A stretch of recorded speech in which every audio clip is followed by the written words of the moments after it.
I would like to keep this apolitical. So my first question concerns Prime Minister Modi.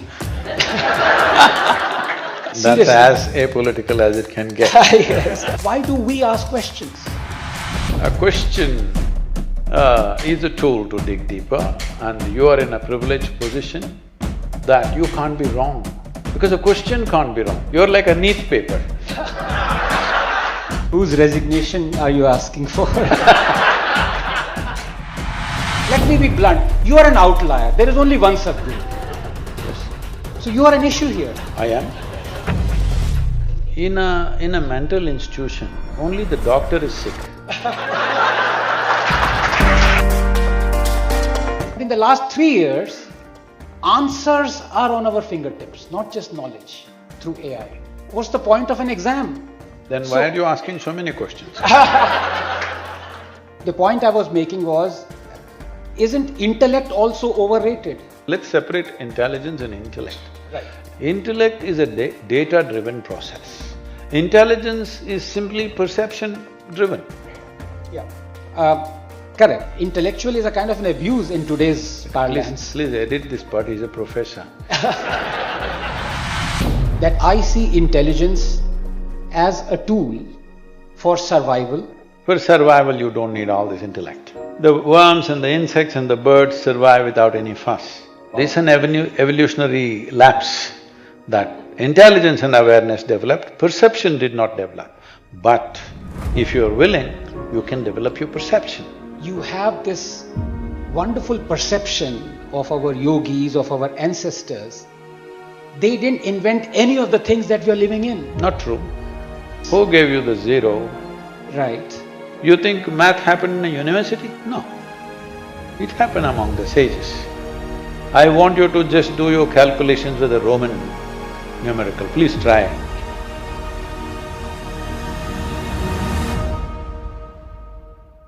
Good evening, friends. It's not just a pleasure but an express honor to be sharing the stage with Sadhguruji, and I would like to thank the organizers, the entire team, Kavita ji, especially Sadhguruji, for not knowing that I'm always invited only once to any gathering, unless he writes another book.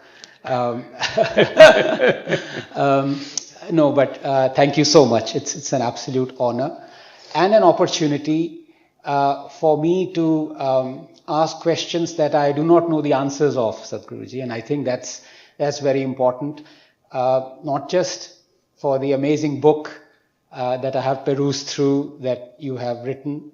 It is not just an expression of, as the title suggests, disappearing faces.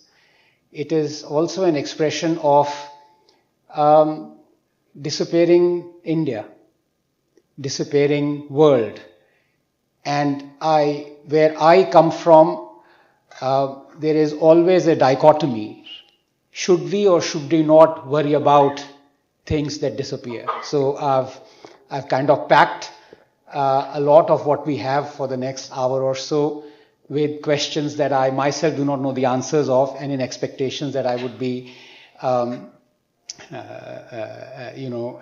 not taught, but my hand held by you and taken to a place where I would get to know the answers. So thank you so much for this great opportunity.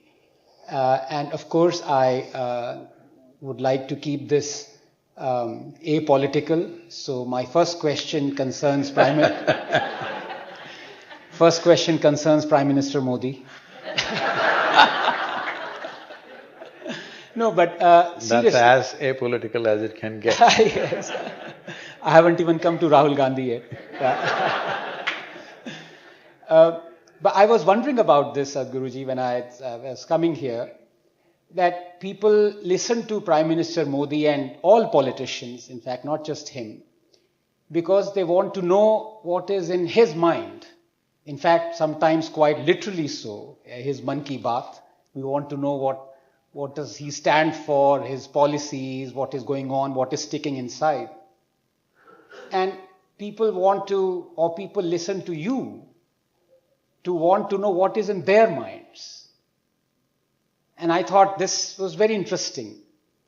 And I think that set me thinking, are you ever burdened by the expectations of people wanting to know what is in their minds through you? In other words, they have set you out as a medium to communicate with whosoever it may be, but they want to learn more about themselves as opposed to hearing a politician and wanting to know more about him. Does that ever burden you? Why would what is in somebody else's mind burden me? Why would it? It's not scientific, Anand. What is in my mind should burden me. What is in their mind, why will it burden me? And I am an empty space, so I don't know what is burden. So, people ask questions because you repeatedly, twice you said, you'll ask questions for which you don't know answers. Isn't that the point of a question? Question is a tool to dig a little deeper. Question is not a tool to show how smart I am. Question is to know something. We know something, we want to know something more. Question is a tool. Intellectually, if you go, question is the only tool you have. What else do you have? Whether it's science or philosophy or whatever nonsense, question is the only tool you have, isn't it? Whether you articulate the question or not. It's a question mark which is the basis of all science and spirituality, isn't it so? So, people ask questions because their perception is in bits and pieces. It's not homogeneous. They know life in pieces. Their parents said something, their priest said something, their pandit said something, their book said something, and society said 1,000 things. Of course, social media said 1,000,000 things. So in all this, even if you have 1,000,000,000 pieces, still it's not a whole. It never becomes a whole. So they ask questions out of this sense of incompleteness. Because human beings are like a collage of things. How much ever pieces you add, it never becomes a full picture. Because nobody has found all the pieces. If you go by pieces, let's say the physical existence, if you take it, you are a scientist, but there are physicists and others who delved into other aspects very deeply. Either you take men of science or men of God as they claim, neither men of science nor men of God know where this creation begins, where it ends, where the cosmos begins, where it ends. Nobody knows. So how will you have all the pieces? There's simply no chance. But it's like this is a childish affair going on which is considered religious or philosophical or ideological. This is, I give you a 1,000,000-piece jigsaw, you put 7 things together and you say, wow, this is an elephant. It's a 1,000,000-piece jigsaw, you got only 7. With that you don't come to a conclusion. So questions are endlessly coming up and it's an Indian trait to ask questions because we have, 10,000 years of practice of asking questions. Any scripture you see, Indian scripture, there are no commandments, there are only questions, debates endlessly. Even if the so-called divine entities come in front of you, he never gets to give you a commandment, only questions. Endless number of questions. We were… because this is about this region, we were trekking in Nepal towards Hilsa from Simikot, a spectacular terrain. Someone, I don't know if it's Narvos, there's a bunch of Nepali guests here, it's their land that we have… largely it's the Nepal, some parts of it is Tibet. So, this is a small guest house somebody built there. So we were more than a small group of people, about 50 of us. So we packed into that little building because we needed some shelter. So in the evening we are having one satsang. One Indian person who lives in the United States wants to ask a question. he starts asking a question. The question goes on and on, over 8 minutes. There are nearly 25, 26 nationalities there. Their eyeballs are rolling by then because they're trying to figure out what is the question. Then I stopped him and said, please don't get bewildered, this is an Indian question. We practice 10,000 years of practice, we have asking all kinds of questions that nobody ever thought of in any part of the world, all kinds of questions. So he's just doing that and I simplified the question to simple thing which was 8 minutes. Then when I talked about this questioning business in India, then one Chinese lady raised her hand. I said, what? She said, Sadhguru, I worked in United Nations for 27 years. Even there, only Indians asked questions. So, a question is a tool to dig deeper and you are in a privileged position that you can't be wrong. Because a question can't be wrong, only an answer can be wrong, isn't it? See, look at the advantage you have. You're like a neat paper.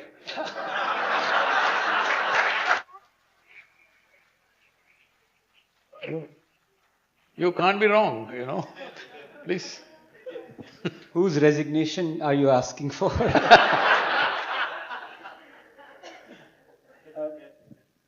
But thank you for that. That was a correct answer. But I wanted to go a little bit deeper before we come to the book itself, because I think that sparked a flurry of questions that I want to come to. But here, what is this maddening urge for a living species called humans to ask questions, to see and seek rationale in things? It's not there in E. coli. It's not there in many animals. For example, you see an eclipse and you go about your daily business. But humans saw an eclipse and they wondered, how did that happen? And it's very interesting that 2,000 years ago, a Greek figured out that the distance between the Earth and the Moon and its kind of coordination with the diameter of the planet and the Moon itself, and the placement of it is what results in eclipse. So they rationalized a celestial event. Why do humans need to do that? Do they gain any evolutionary advantage compared to E. coli or a dog or a bull or a snake? Why do we ask questions? So human beings ask questions because there is an intelligence for which they don't have an appropriate perception levels. The intelligence that they have, for which they don't have enough perception to accommodate that intelligence. According to the DNA scientists, they say that the difference between a human being and a chimpanzee in terms of DNA terms is only 1.23%. 1.23% is not a passing mark, isn't it? I'm asking you're a professor, so it's not a passing mark. So only 1.23% is the difference between us and the chimpanzee physiologically. But in terms of intelligence and awareness, we are worlds apart. So we have an intelligence for which we don't have a stable enough platform. This is the basis of yogic science, how to create a stable enough platform so that your intelligence works seamlessly and never against you. When I say never against you, today it's become a fashion to say, I'm stressed, I'm burnt out, I'm this and that. Whether you're stressed or you're anxious or you're depressed or whatever, any kind of unpleasantness, essentially it means your intelligence has turned against you. If you don't know how to use your 2 fingers and you start plucking your eyeballs, that looks ridiculous, but that's exactly what's happening. With your own thought and emotion, you poke yourself to death. Every day people are doing it. People are even going to a point, unfortunately, even to commit suicide, all right? Taking our own life. When I say taking our own life, it's not that somebody dies, everybody dies one day, every day somebody dies, that is not the real issue. The issue is the level of suffering which leads you to that place where you go beyond your instinct of survival. What is most precious to every life, whether it's an ant or a human being, is its life. To go beyond that threshold, you must reach such a level of suffering which is unbearable. But that suffering is essentially caused by your own intelligence. If you had the brain of an earthworm, you would never commit suicide, nor would you be stressed, and you would be eco-friendly. Also, I'm saying, so this is a problem. We have an intelligence for which we don't have stable enough base. What we could perceive if we had the perception, now is all turning into questions. Another aspect of this questioning is, our evolution, human evolution has reached a place, our cerebral cortex has expanded to a point where, see, suppose I put you in a 5x5 cage, you will feel horribly imprisoned. Tomorrow we will release you into a 10x10 cage. You will feel wonderful for 24 hours, again feel imprisoned. Next day we'll release you into a 100x100 cage. You will feel great for a week maybe. It doesn't matter where I set the boundary. Something within you does not like boundaries because there is something within you always longing to be boundless, but you have no means to get there. The only means that you have is your intelligence. Because your perception has not expanded to that level, you ask questions thinking it'll break a boundary. Not always it does break a boundary, but at least it scratches the boundary. That immediately brings me to 2 points, Sadhguruji. One, when you talk about suffering being a cause for suicide, as you mentioned, and the other is about intelligence, our intelligence leading us to it. The fact also is that everything that we see around us, the world around us, all the inventions, everything, most of them are not older than 300 or 400 years. So remarkably, on the evolutionary time scale, all the organisms were roughly leading their lives like they were supposed to. That itself is a contentious phrase that I've used. For about 90–95% of 13 million years of the existence of the universe. So when you say intelligence, I think the exponential jump of intelligence that we believe separates us from, let's say, a chimpanzee, are the things that we believe are intelligent are only brought by a few amongst our fraternity in the last 200–300 years. Other than that, we've been very similar on the time scale. 200–300 years? Let's say 1,000 years, 2,000 years? No, much more. I'm talking about electricity, I'm talking of, all the inventions that we use currently. No. See, they're not the only most intelligent things. We learned to manage fire. It's a tremendously intelligent thing to do. We came up with a wheel, not a small thing. We learned how to cook our food, not a small thing. But we also learned how to fight a war, a big thing but unfortunate thing. Amongst ourselves? But see, it's all among ourselves, the same species. There are some Nepalese, they may be Denisovians, there's a sister species. Some of them are a little bit, just check your ears, if your ear is stuck to the face, that means you have a little bit of maybe a few percentage points of Denisovans. So otherwise, they're all Homo sapiens, whether they're white, black, yellow, brown, whatever they are, all right? So it's always among ourselves. Who else can we fight with? But we are not fighting only among ourselves, we are also killing every other creature endlessly, that their populations have seriously depleted.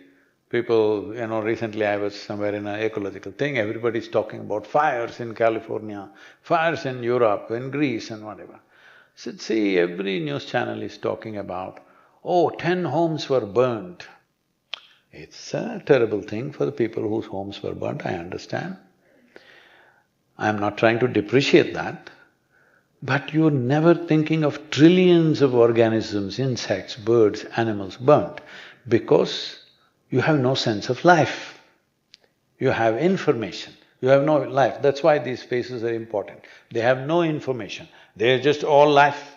They may look remote to you, but they're all life. They know their life very well. They may not know other technologies and stuff, but they know life.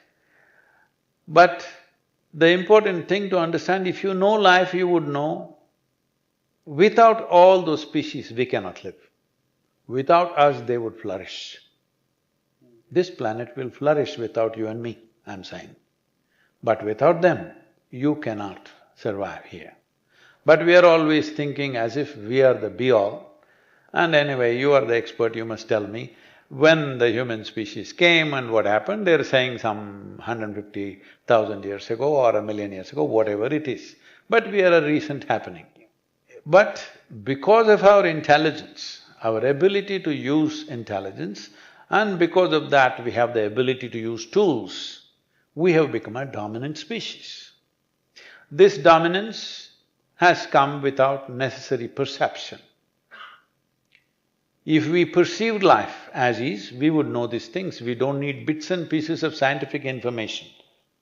We would know by experience how life upon this planet is so homogeneous that our very bodies are over 60% microorganisms. We can't just imagine that we are something dropped from heaven kind of stuff.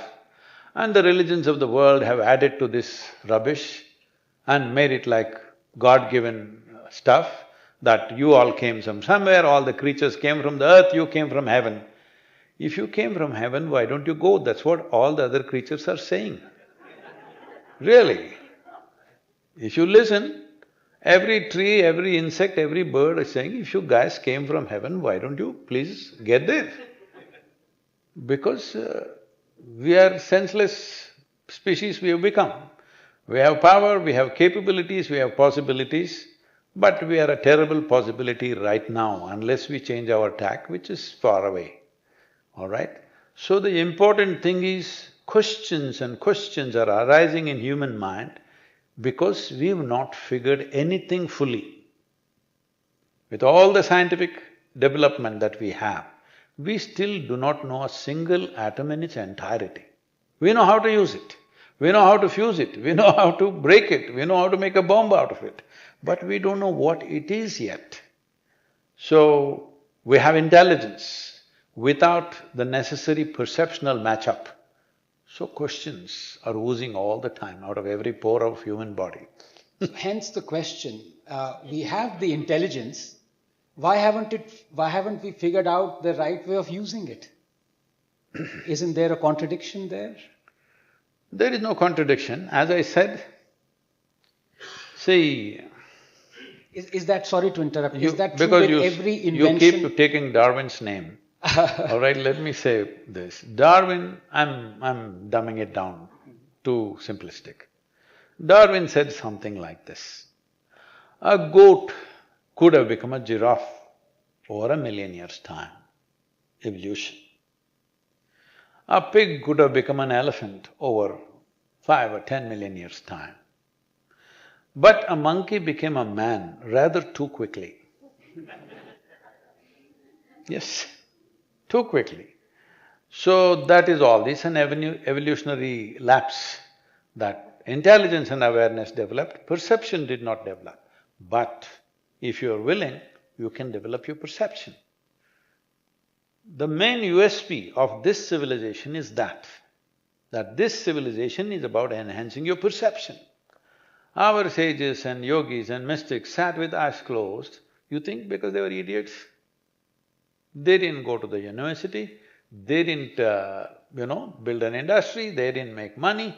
They sat with eyes closed most of their lives because they're striving to enhance the perception, because they know that's where the lapse is. So, Sadhguruji, that is exactly the point. You have this wonderful perception of our yogis, of our ancestors, They didn't invent any of the things that we are living in. Not true. What did they invent? I mean, I talk of the modern gadgets, the modern instruments. Who gave you the zero? Right. Almost everything you have is because of the math. Yes. Yes. Who gave you the math? I'm talking of a very… You think math happened in a university? No. It happened among the sages. Only those who could see in their experience, in their perception, they saw that everything comes from nothing and everything goes back to nothing. Only they could conceive something like shunya or a zero. It's out of that your math has grown. I want you to just do your calculations with a Roman numerical. Please try. There's a beautiful story. When Gautama was to get married, the Buddha, he got married, Yashodhara is a princess. Those days, one thing they wanted to check was, my daughter came to me and said she wants to marry somebody. I didn't ask what's his profession, what family is he, how much money does he make. I asked him, is he intelligent? She said, yes. I said, how intelligent? At least twice of me, she said. I said, good, if you think he's more intelligent than you, all right with me. Whatever nonsense he is, if he's got the brains, we'll do the rest. If that is not there, then what to do? So, Gautama was to get married. Yashodhara's father asked, what can you do? You are the son of a small kingdom, king, little kingdom. What can you do? Gautama said, I can count up to the power of 53.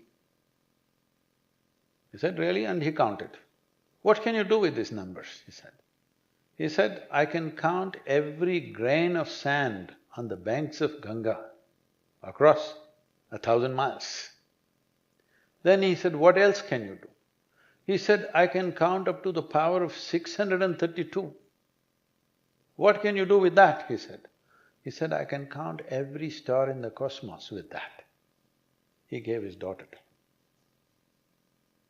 So I'm saying, it is not they sat there and did nothing, it's just that they were conscious enough as to what should be done and what should not be done.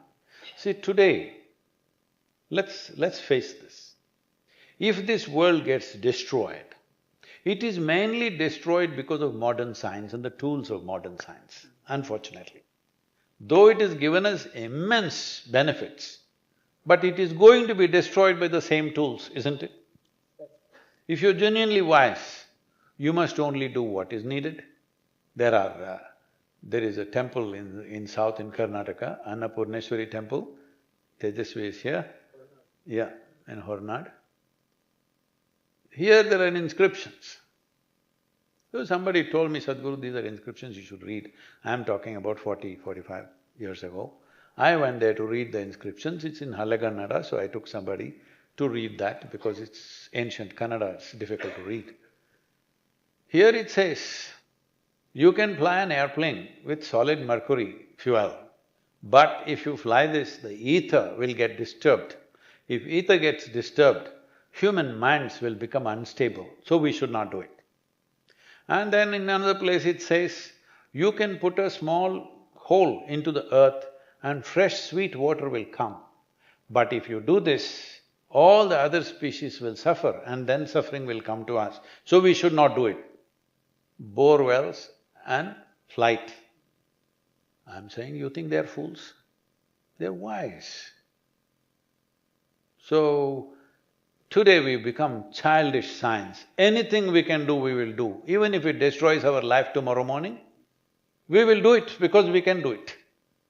And is it, Sadhguru, because we've kind of forgotten that the ability to survive does not require each and every instrument or tool that either we have or we want? What I mean is that I see intelligence as a tool for survival, and millions of species are surviving along with us who do not have that tool or do not have neurons that present that tool. E. coli being one example, you yourself mentioned correctly that our being is made up of 100 trillion. I didn't say being, body. Our body, yes, that's right. That's right, yes, correct.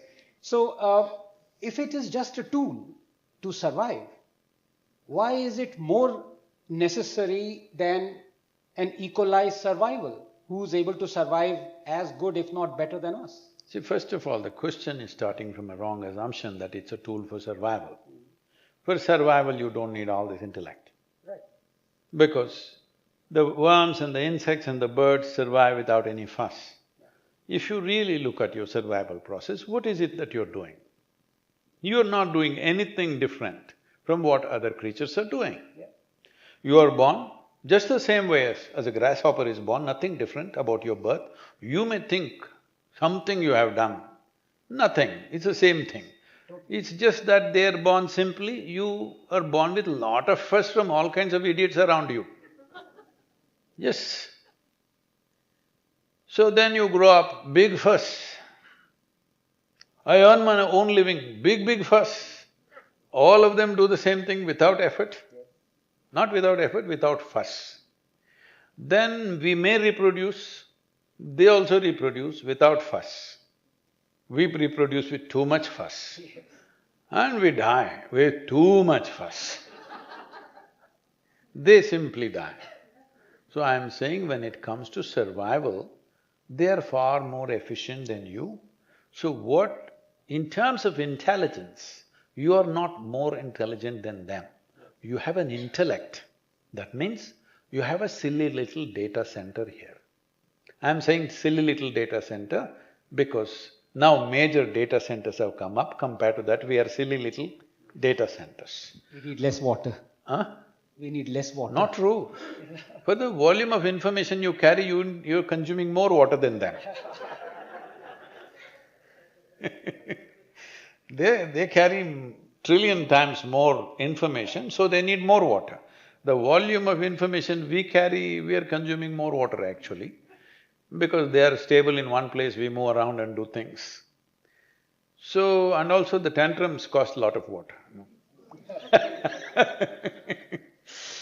So, the important thing is, our intellect gathers a certain amount of data and tries to process it and find expression to it in so many different ways. I'm not trying to belittle human intellect. All I'm saying is, it is not necessary for your survival. Survival can be done just by observation. This is what these faces represent. Look at that face. Is there any intellect in that? No. It just knows what's around, it knows how to survive. You may think that's a crude existence, it is not. Because most people even in this society are not doing anything intellectually fantastic as far as I can see. I don't know if I'm missing the point. They're just surviving with great difficulty. To pass a day, they're struggling. See, day is something which will pass by itself. Hello?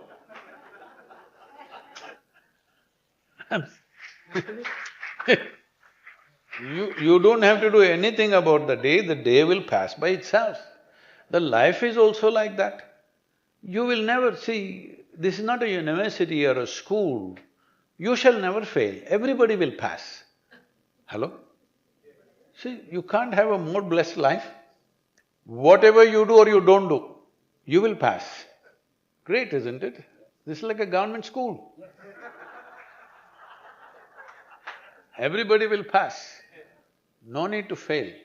There's no such thing as failure.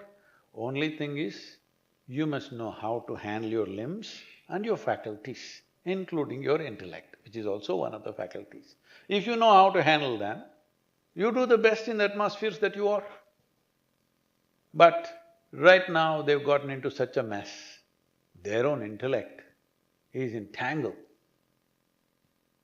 See, people are not suffering something else, they're suffering their own intellect, isn't it? And hence, again, the question, intelligence, I believe, is overrated because we've come to the conclusion that every species, living species, is able to survive Very well. with or without intelligence.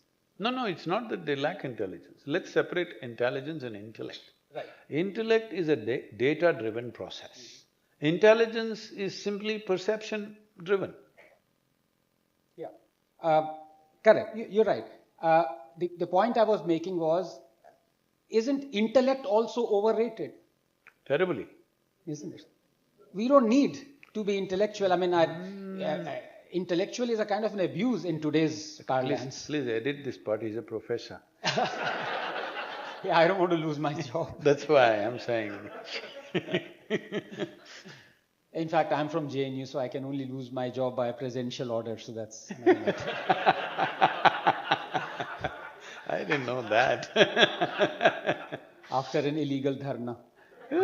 Lots of dufflies. I didn't know there was so much security in being in the university. But Sadhguruji, and here I come at last to the book and the connecting question. Let me take you back to 4 billion years ago. The things that were reproduced in 1953 by Stanley Miller in his experiment where he recreated the early Earth, and by having 3 or 4 elements and water and voltaic discharge, he was able to see that the primordial life forms were, or elements, building blocks were formed, nucleic acids, amino acids, whether it be reducing atmosphere or neutral or oxidizing atmosphere. And then let me progress further to Jacques Jostack and his protocell that showed in hydrothermal vents, when these building blocks came together, they formed a primitive cell that was not able to reproduce through genetic information inside it, that got trapped, but through a Donan effect of basically simple give and take of molecules that went inside freely. And then let me progress further to William Stemmer and his sexual PCR that showed that you could actually gain advantage and survive 1,000,000 times more stress if you were to accumulate the helpful mutations in your DNA. And then finally, let me progress to the genome sequencing that showed that our housekeeping genes of the most primitive cell to the human cell have exactly those 3,000 or 4,000 proteins that every living being cell has. When you look at that, and you look at the progress of life form, Sadhguruji, you are absolutely right. It is to do with survival. Species have survived. Some have the perception, intellect, intelligence, some not. And when I saw your book talking about disappearing faces, when you look at desolate lands and scattered existence, the fact of the matter is that there are millions of species, quote unquote, faces that are disappearing and appearing. Does it actually worry you that humans are disappearing? Are you anxious about losing a life form, or is it just a progression from the building blocks that created life on Earth to whatever might end it? You talking about environmental loss or this? Life, the loss of life, disappearance. Does that worry you? See, when we say disappearing faces, it doesn't mean these people are going to die or become extinct. Actually, they're going to thrive better because most of their children are going to schools. Nepal has managed to build, even though simple schools, even in the remotest places there are schools, I've visited many of them. Children are fully bursting, but their faces are different, they don't look like this anymore because they have intellectual input. So this is a different kind of disappearance which is happening all the time. And today, certain people who claim they are a certain generation are almost claiming a species rating. You know what I'm saying? They think they are a different species. I'm saying everyone who is alive on this planet right now is one generation as per me. As it is, we have enough segments in humanity in terms of race, religion, caste, creed and nonsense, nationality and so many things. Now even if you are born 10 years after me, you are another generation, another claims 3 years after you, another generation, all the alphabets used up and now back to alpha. Where are we going? So, desperation to be something which you are not. Unfortunate, I'm saying this, I could be gear out, it's okay. I like to sit in one place, if they gear out me, I close my eyes and sit, it's no big deal for me. But the important thing is, this is an era going away. And it is so starkly visible there that there is one picture, I think you have chosen that picture, one little girl, Yes. a colored picture. She's a school-going girl. She's just visiting her grandmother's place for a festival. She's dressed in the traditional clothes, but you can see she's bursting with joy, but it's different from these faces, distinctly. Because she's going to school and she's getting a certain information, this is the difference when you have only sensory input. The land that you live on, the terrain and your own self becomes kind of matching because that's what you're imbibing. The shape of things that you see impacts you. And when you don't have any information, this mountain is… this is the name, this is the height, this is the rubbish, all kinds of information, you don't have any of those things. All you know is what you see. Slowly that becomes a part of you. There are significant spiritual examples like this, people who have lived with certain masters, they have become like them facially, it's just incredible. They've become just like the other person over a period of time, simply because they're just looking, completely imbibing that person, nothing else. So this is what these faces are. These are bound to disappear because we don't want to spare anybody from the contamination of education. We want to make sure everybody is educated. I remained uncontaminated. Do I look uneducated or no? It's a qualification, it's not easy. When I go and stand in the line, in the immigration lines, when I used to stand in US, they ask, "Can you speak English?" Because I look that uneducated. And it's not easy. Not easy to stay uneducated, because from the first day you are born, every idiot around you, he wants to teach you something that's not worked in their life. Yes. Everybody wants to teach you something, and it's not worked for them. If you look at their faces, you can see it's not worked for them. Maybe they've survived, maybe they made money, maybe they progressed in the society, but from their childhood to now, if you look at them, they're much less joyful. In my understanding, that means it's not worked for them. They were 5, if they're that happy, by the time they're 30, they should be ecstatic. If that didn't happen, it didn't work. So what is not worked, they want to impart. So this is the problem. Right now, this is not something we can avoid, it'll inevitably happen. But here is what I have come to a conclusion, Sadhguruji, you are a problem I am. in this world. You actually are. Yes, I am. And I'll tell you why. I see humans as, when I have a culture and I plate it on an agar plate and I put it in the oven, after 16 hours I see colonies forming. That's what we are. Humans have formed colonies. We've either colonized other human settlements, destroyed them, or we've colonized other life forms. We are colonies. And when you say that all of us, including our parents and we as parents, we want to teach and imbibe all those values that we believe are important for a human being to survive in this environment. And then you come along and then you say, well, I will not only survive, I will thrive in this environment without having all those qualities that you believe are necessary in your imbibing. Yes. So you are an issue here. I am. Yes, you are the problem. In a mental institution, only the doctor is sick.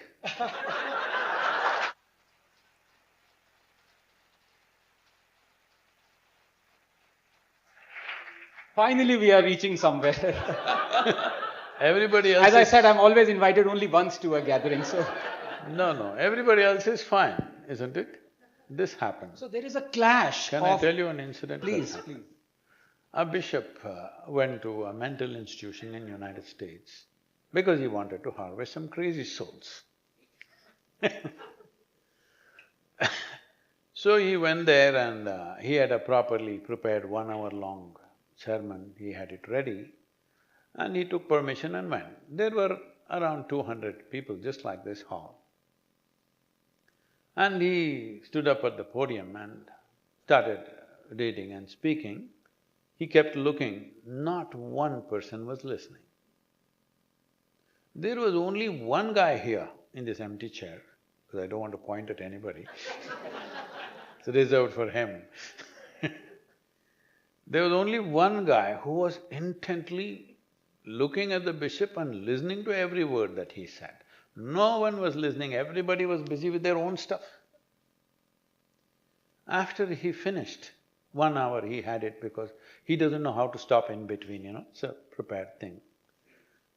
He finished and there was a doctor who was standing at the door just to keep things in order. And as soon as the sermon was over, this guy stood up and he left. When he went near the door, he spoke to the doctor something and he left. Then others were just busy with their own thing, they don't know when the sermon started, when it ended, they are going on with their stuff. So the bishop came down and went to the doctor and asked, see, of all the people, that was the only guy who was listening to me intently. And he came and said something to you, what is it? So the doctor said, no, he asked, why am I in and why is he out?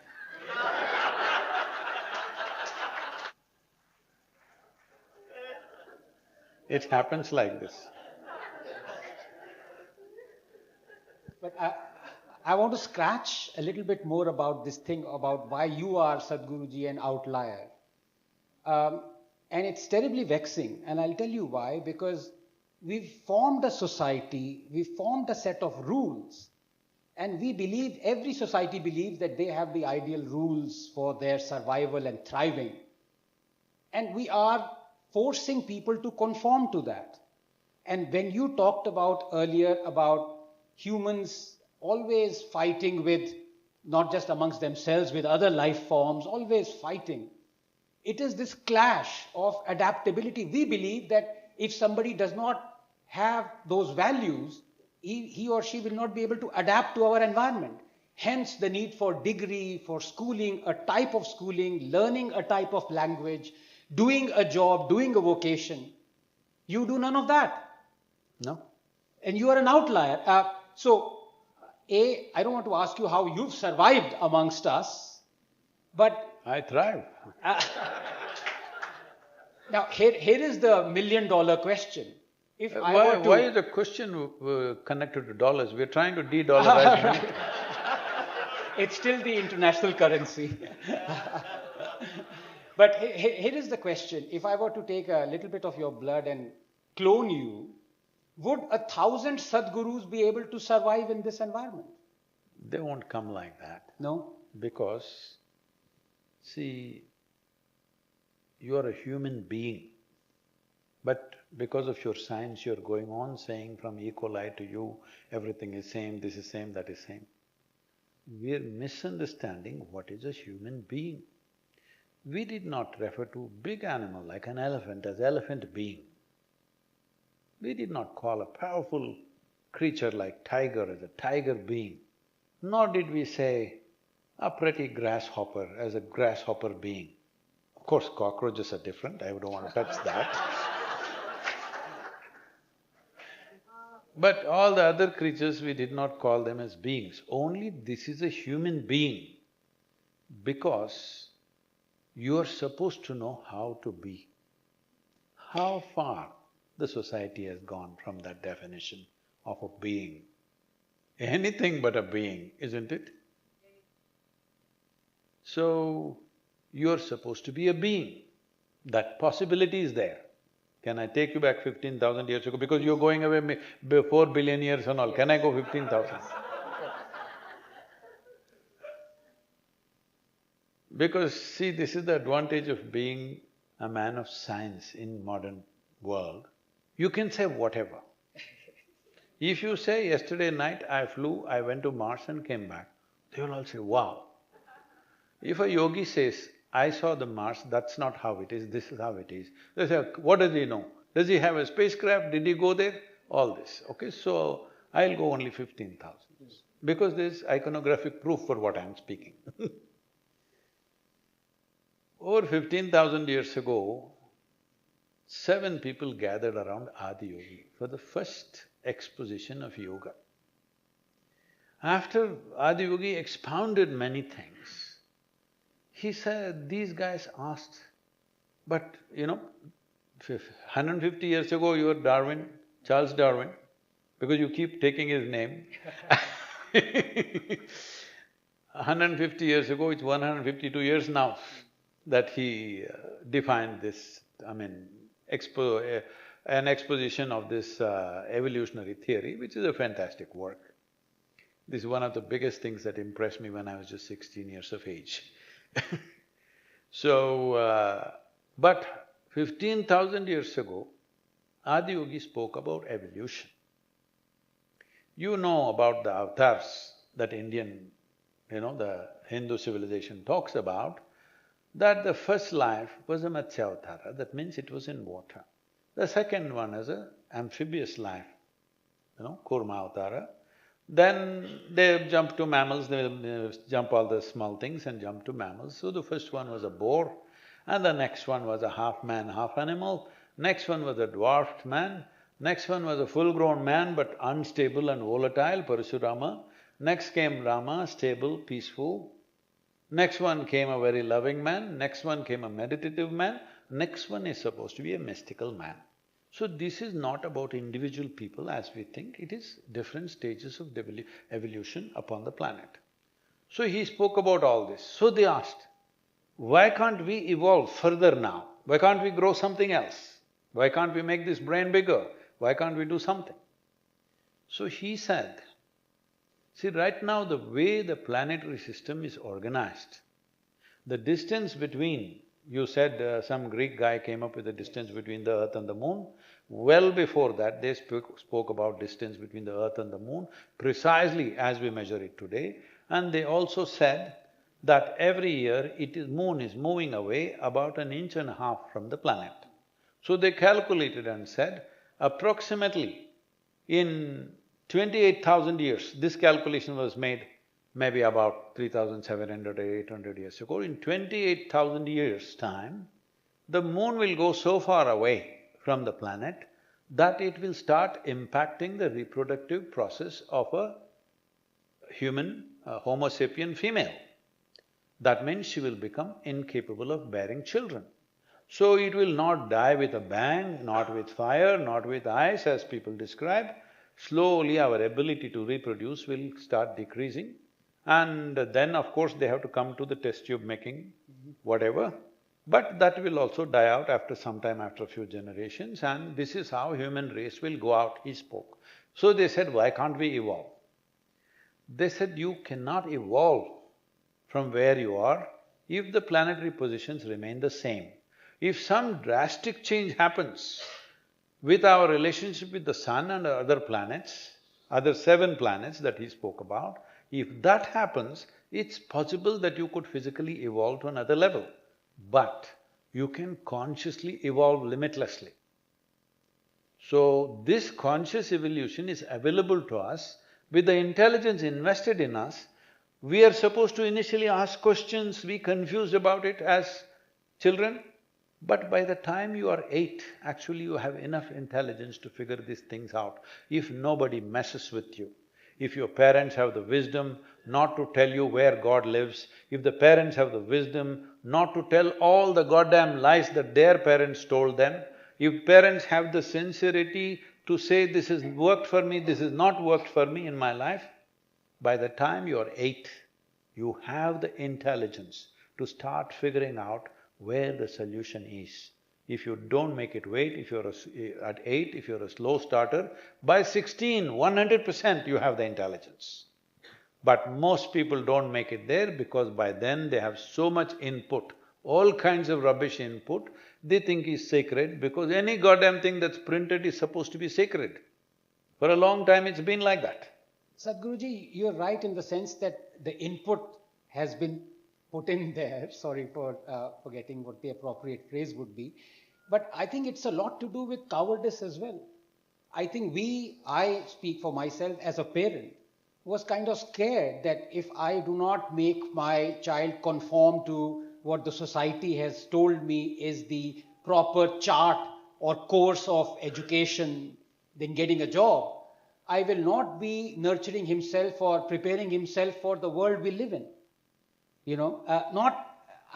Sorry to say this. No, I'm saying very few people. the next generation… There is just one Sadhguru. There aren't very many. No, the next Why is that? generation is supposed to create a new world, not live in the same goddamn old world. But where is that next generation that's creating Because that parents world? won't allow it. Exactly. Our politicians won't allow it. I don't blame it on them. Okay. We are a democracy, it's one of us who stood up there. Right. Yeah. So It's a democratic process, they didn't drop upon us. We elected them, they were just one of us. We put them up because we are not willing to do the dirty work. We want somebody else to do it for us. Yeah. Comes with conditions. Conditions. Well, I mean, the politicians would say, well, you were asking me to do the dirty work, I put these Yes, conditions in. it is a fact, isn't it? See, today in this country at least, if somebody says he's doing politics, not as a profession, let's say in your family or in your office somebody says he's doing politics, this does not mean he's making policy for your university. It means he's doing something dirty. Politics means there are policy makers who make structures so that it works for everybody.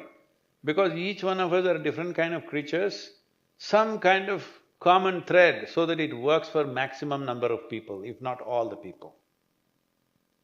That's what they're supposed to do. But see how we've, degenerated that word itself into something filthy. Politics means something ugly they're doing, they're not doing anything pretty. Yes, but Sadhguru, I'm not just a bit jealous of you. I'm thrusting this question on you because you live a very exalted existence. You want nothing, you have nothing, you are at peace. Because I know I will go with nothing. Right. You don't know. Fact of the matter is that, where you stay, traffic jams are caused by gazelles and squirrels and snakes. And I just… 5-kilometer ride, it took me 1.5 hours because traffic jams are caused by a car in front of me that says Gujjar, or that says last warning. He's getting into trouble. No, I'm just saying, we are living in a society that has… He's touching the Gujars. No, I mean, no offense, absolutely no offense. I see myself as an Ethiopian, so… I think so. No, was it a tractor or was it a No. car? It was rocks, ROXX. But the fact of the matter is, you are living an exalted existence. None of us… afford is the wrong word. You've chosen where you stay. Let me be blunt, you are an outlier. There is only one Sadhguru. You can say whatever you want, but I'm telling you, these days it's little better because I'm flying much more these days. Otherwise, I've spent more than half my life on the roads of India and the rest of the world. I've driven across the world, both for work and otherwise. Even today, I ride because getting a four-wheel drive, four-wheel car through traffic is difficult, I ride. But you always go back to your environment, don't you? See, that's what… You never found anything better than where you stay? No, I always make sure I'm in the best possible place, why not? Because I'm setting up the center not for myself. If you come to Tennessee in United States, we have the most spectacular land that you can see, 23,000 acres. Here, if you come Wellingary Hills, every time I drive in, I wonder why the hell do I ever travel, because this is the most beautiful place that you can go to. So is it in Bangalore, so is it everywhere, but you must understand to set up something. See, if I build a center in the city, tomorrow morning it'll be full. But to set up a center like this, 35 years Our lives are gone there. All the volunteers who came to me at the age of 18, 20, today they are all in 50s. Their entire life has gone into making that place beautiful and livable and attractive for people to come and experience that place. So I'm saying if you want something, there is a price to pay. You don't want to pay the price, live in an apartment in a city, it's up to you. I think it's like a bird's cage, Yeah. but it's a choice. You think about 5x5 cubicle, 10x10, it's so appropriate for city dwellers, it's really got me thinking. So… I think we have time for one more inquisition, if I may, for my own benefit, especially when you talked about the younger generation, without labeling them with some of the alphabets. But we are truly, Sadhguruji, at an inflection point, and the way I've structured this question is like this. In the last 3,000 years, knowledge for us was a privilege. Only those who could have access to a library or a scripture or were wealthy enough to visit a place could gain that knowledge, till about 1990. In the last 30 years, knowledge was on our fingertips. Most, you can say, 15–20% of the knowledge, immense knowledge. But in the last 3 years, answers are on our fingertips, not just knowledge, through AI. Then why are you asking so many questions? I was just coming to that. Brilliant. This is where intellect has trumped over anything else. Absolutely right. But the question was, should we be more worried about disappearing minds than disappearing faces? What are we to do when the combined human achievements, intellect over the last 3–4,000 years has given us this AI, this pool from which we can easily draw? For example, what's the point of an exam? I have an extra organ. I never went there, I missed many examinations because I never saw the point. Yes, you were always ahead of us. But what I meant was, we now have an extra organ, which is a phone with an AI, Grok or something. Why should we be ashamed of it? I'm saying you're even copying questions. Your students copy answers. Yes, yes. So, disappearing minds is a problem for you. What are we to do? No, see, now I've stopped going there, but this started about 7–8 years ago. They started inviting me to all kinds of AI conferences. I was wondering, why are they inviting me in St. Petersburg, in Los Angeles, here, there, all kinds of places, they're inviting me for AI conferences. Then I asked these guys, why me? I'm natural, I'm not artificial, why are you inviting me for an artificial intelligence thing? So they said, this is a very well-known professor, I don't want to name him. He said, we are all worried that what will happen to our professions, not just me personally, but our very profession. The teaching profession will go away. But we see that you are not bothered about it. I said, I'm always waiting, when will I become unemployed? That's the best thing that can happen to you. So this is like this. I've said this many times, but let me repeat this. This happened, I don't know if you're too young to know about Datta Samant. Yes. You heard of him? Yeah, of course. So in 1971–72, Datta Samant caused a massive disruption in Mumbai because the port employees, the coolies, went on strike. Why they went on strike is because they installed the first gantry.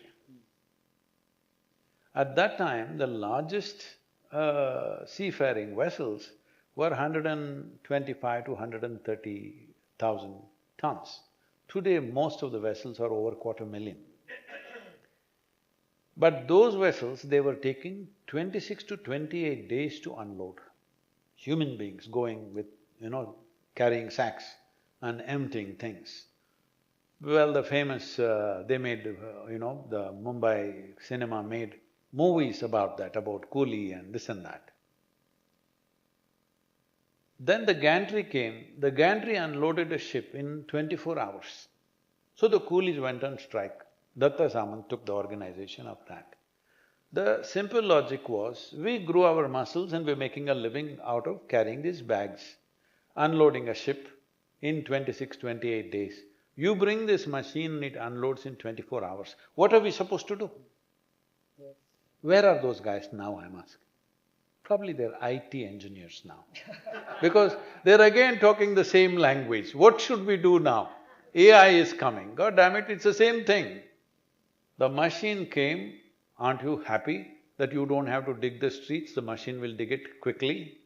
Have you seen what it is? I always wondered, somehow it was true at that time, that wherever in India tarmac roads were happening, highways were happening, putting these bitumen roads is not easy, it's hot and it falls on your body, they're not properly geared up, there's no full-on gloves and thing and all, it falls on your body, it burns your skin. I've seen many people coming with those injuries, all this stuff. But wherever you went, these tarmac road-making people were either Tamils or Biharis. The only two tough breeds who could do this, nobody else wants to do the job. Today machines have come, nobody is burning themselves up, you sit on the thing and it dumps, it does everything, it mixes all the thing. Otherwise they were actually physically mixing this bitumen, it's such a dangerous job. Everybody's hands are burnt, the legs are burnt, and in that toxic this thing, people die early, everything. Even the Himalayan roads, the BRO, is it? Was it BRO? Yes. Yeah. Even the BRO roads, whenever I see tarmac being laid, if I'm driving or riding, I stop and talk to them. Because I see, without them, you won't be riding. Hello? You will not be driving. I always made sure I stopped and had a chat with them. Always it's Tamil people or Biharis. So today machines have come. Aren't we glad that human beings don't have to go through this? They have all graduated to become IT, software. But now that's going to go away, again you're crying the same story. Arey, learn to do something else. So, sorry to bring Darwin one last time. It proves the adaptability to a changing environment very beautifully. So people, tens of thousands of workers who were in the port, as you said, they realized they need to be flexible in what they do to earn a living. They shifted their… Is India… I don't know. No, I don't think you can… change of profession can be described in Darwinian terms. That is a different level of a goat becomes a giraffe, I was drawing a yes, parallels with… all right. So, if I'm a farmer and tomorrow I can't do farming, then I would shift to, some other profession. I think most of them have, in their previous generations, most of them were farmers probably, isn't it? Their parents, at least their grandparents were farmers somewhere. Today they are all doing something else, but still they all eat. They shouldn't forget this. So I must remind them, we have done certain surveys as a part of our Kaveri calling and Save Soil movements. We find, at least in southern India, in Karnataka and Tamil Nadu, not even 2% of the farmers want their children to become farmers. True. All right? So I want you to think, in another 25 years when this generation passes, who is going to feed you? Unless we make farming economically very strong, unless a farmer can, as much as a professor or a doctor or an engineer or a lawyer, unless he earns that much, then… A politician? Not that much. You have something against this profession. See, I always think it's very courageous for a young person to take to politics. Leave the people who have just inherited it, but others who start from scratch and go into it, it takes a certain level of courage and I would say a certain sense of sacrifice.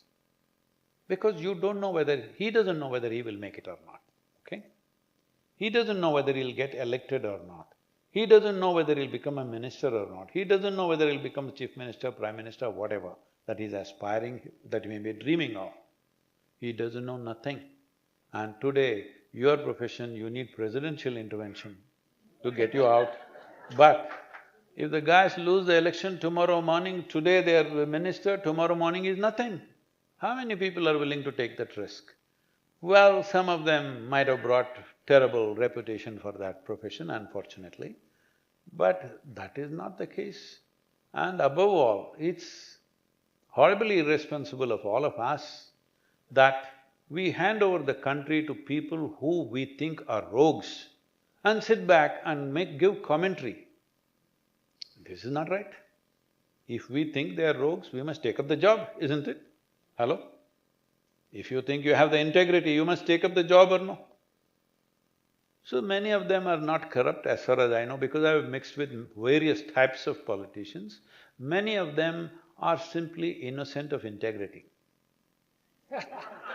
Really? You were serious, so you did not… you meant it. Because they don't know what it is. Really, I'm telling you, I'm not joking. Genuinely, they do not know what it is because they've grown up like that. See, to get elected, he had to go to his mama and ask for money. He had to go to his chacha and ask for some support. He has to go to his relative, far-off relative and ask something. He has to local dada to ask him something. Then he got elected. Suddenly he can kick all of them in the face and say, I'm full integrity? No, he has to fulfill all those promises. So we have created a system, by the time he comes reasonably to power, he has so much encumbrance. The very system, the society, not even the government system, the very social structure creates such a level of encumbrance. See, somebody gets elected, he's your friend. First thing is you think, can you give me one sight?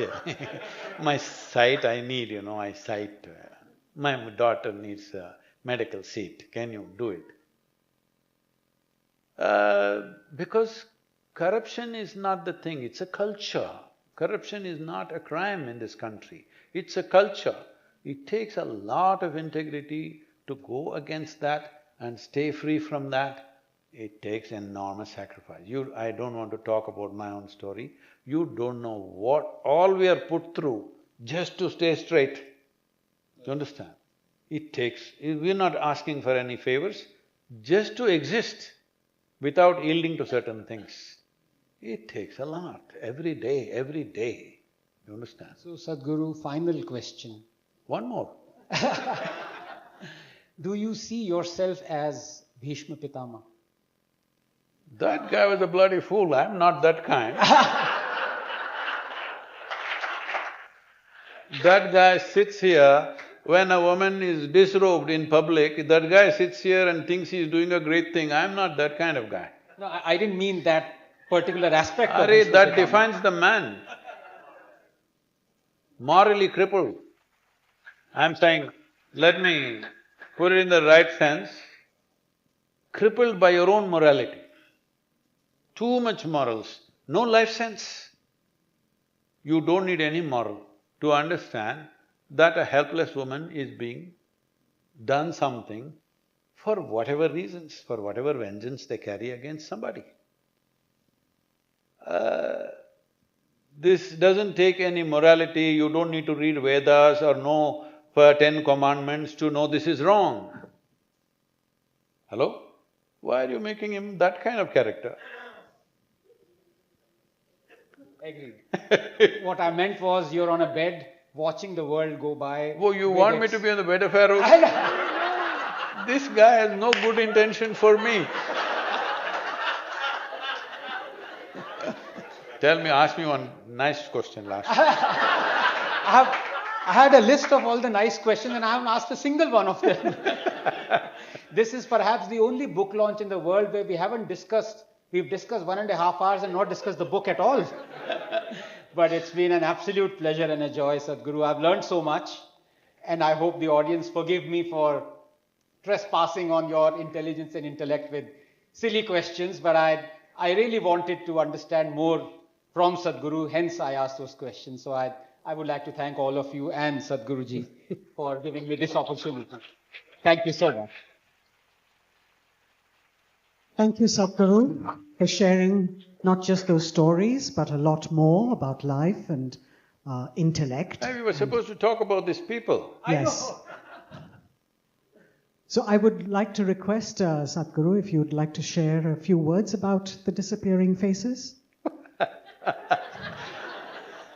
Just a few words. We've got the images, but we'd like to hear from you. As I said, I'll never be invited again, so please. Not for this book. We will invite you again because you seem to be having questions and slowly you're delivering them very slowly. We will give you an opportunity to ask any kind of question. About the people, as I said, they are unique faces on the planet. Just look at them, the way they are. And you know, everybody, when they go to Himalayas have been photographed and photographed endlessly. From the age of 19, for 27 years I trekked in the Indian part of Himalayas every year.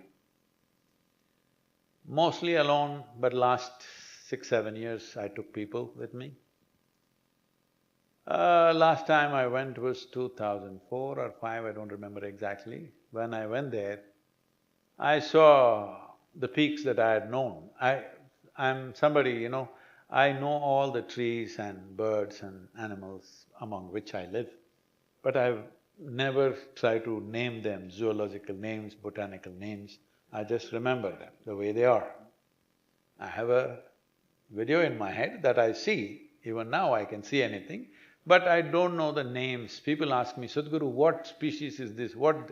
I don't care what it is, these are all names we are imposing on other creatures, which is unnecessary. Maybe for the sake of study, understanding, somebody needs it. But for experiencing life, you don't need those names. In fact, you cannot experience it the moment you give names to everything. So, the same with human beings, I just remember the faces most of the time. I don't even care what their names are. If I look at you, I know I've seen this face, but I don't care what your name is. What does it matter? I'll tap you and ask, hey, what's your name? Because, you know, I'm shameless. It's a huge achievement, you know. People ask me, Sadhguru, where did you learn to sing? I said, I never learned. Because I'm shameless, I can sing anywhere. Because I don't care what you think about it. If I feel like it, I will sing. You don't like it, you can say it, I have no problem. So, when I looked at these faces, these are the faces which are closest to me because they have no sense of all those things, they're just there. I'm not trying to idealize them, they have their own little problems in their own societies, tiny little problems which are major problems for them, you know. Whether you think Delhi has a lot of politics, a little village has more politics than New Delhi, you know. There's so much there going on in their own tiny little lives. But there is something about them which is so much like the terrain. I've loved the terrain of this part of the world, everywhere I would say. And when I crisscrossed India on my motorcycle, I didn't go to any particular place, I simply rode. I still remember the faces that I saw, I interacted with, and the land that I saw. I remember small outcrops of rocks, a certain tree which was standing in a crooked way. If I ride into the Himalayas today, I just ride like blind. People say, how do you go like this? Because I know every bend, every curve, every mountain. I don't remember them as this and that. I just know like a video, it runs in my mind. Because I never named them, this is an important thing you need to understand. Instead of focusing on experiencing life, you're trying to store life. Now, of course, see, she's taking me. It's all right, shoot, it's okay. Because you want to store life. Store it and take it where, I'm asking. Even the things that you've stored, you can't take it anywhere. Where will you store it and take it? You can only experience it. Because how rich your life is not in terms of what you have. It is in terms of how profoundly you have experienced it. That's all there is in human life. There is nothing else you carry with you. Every moment of your life, the only thing you carry is how profound is your life in experience. How many things I know, how many things I possess, how much I possess in my pockets, that is not nothing, you know, it is only valuable when there are people who have less than you, unfortunately. So there is no joy in that, that is a sickness, that you enjoy other people's failures, they have done worse than you in life. See, you have $1 billion, I must tell you this. I was just about to launch Save Soil movement. It was not to be done in United States, but I was trying to rev up the social media and media before I come to London and ride to India. So in one of these events, morning I'm sitting and one young man running around like his tail is on fire. I look at him and say, "Hey, what are you up to?" He says, "Sadhguru, I want to make $1 billion, I want to make $1 billion. I said, "Only 1 billion? You come tomorrow, I'll give you." "Really, Sadhguru?" I said, "Yeah, you come tomorrow, I'll give you 1 billion. There were 8 of his friends sitting in this line, they were sitting quietly. I said, "See these 8 guys who come with you, I'm going to give all of them 10 billion each." "Why, Sadhguru, they get 10 billion, I get 1 billion? Hey, idiot, just now you said your life's ambition is only 1 billion. Now the moment they get 10 billion, you're already miserable. Neither you got it nor they got it." So I'm saying this kind of meaningless life is going on because what you possess is meaningful only if others don't have it. If everybody has 1 billion, you will feel poor, you will feel pedestrian. So this whole thing about enjoying other people's misfortune should stop, must stop, because this is not joy, this is sickness. If you leave this, then this life has so much to offer. If you just leave this, how can I be better than somebody? If you just leave that one thing in your life, this life is an immense possibility. Wherever the hell you are, whatever your position is in the society, still it's an immense possibility for everybody. See, we are thinking, but if I'm born in a slum, if you came here 500 years ago, everybody was living in a slum. You think they were never happy? Hello? You think your great-great-grandfather was never happy because he lived in a hut? He was fine, isn't it? He lived a full life. So life is not full because you have a car or a home or diamonds hanging around your neck. No, life is rich only because your experience of life is rich. For that, you need to focus more on perception, but today's generation is totally dedicated to expression, though they don't have much to say. It's very important we invest a certain amount of time and energy for perception and experience. Then if it's something worthwhile, let's express. Nothing worthwhile, let's sit. Thank you very much. Thank you, Sadhguru. Thank you, Dr. Ranganathan, for guiding.